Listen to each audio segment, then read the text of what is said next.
Hi, my name is Will Hodge. This is my Understanding Public Speaking speech for CIS 112.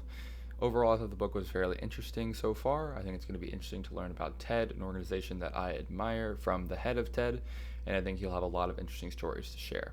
The first interesting story that he shared was on pages 6 to 8, and that's the speech that saved TED, the speech he gave in order to save kind of the future of the TED conference, and I think we're all glad that he did because of all the amazing speeches that happen at TED conferences across the world now. From pages 12 to 13, he talks about how it's very important in a speech to have the idea that you want to talk about be something that you're passionate about, because if you're talking about something that you aren't passionate about, people can really tell. And I think that's very interesting and important to when we are planning our speeches in the future in this class.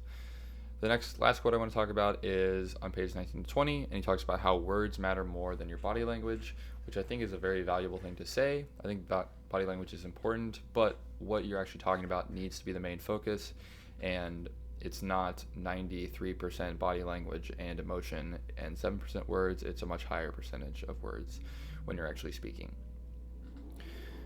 I think the last time I watched a speaker that was good and engaging was when one of my former teachers gave a speech about the bus crash that he was in. He was in a bus crash, and he's done a lot of lobbyist work to get seatbelts on buses now. And hearing him talk about that and the experience that he had was impactful and emotional, and easily the best speech I've ever heard given by anyone in person, for sure. I like public speaking. I haven't taken a class on it, but I have been doing mock UN and mock state government for 7 years, as well as speech and debate for 2 years. I've given lots of speeches in public before. Most of them have to do with mock UN or mock state government. In those speeches, I just read what the bill or resolution was about and then talked about what was in it, talked about my opinion. I didn't do a lot of preparation for those.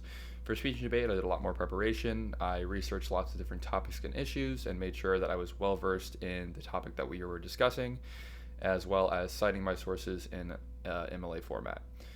I think overall this class will be very interesting and helpful to me, because it's helping my writing and my presenting skills, because I've focused much more on my presenting skills than my writing skills.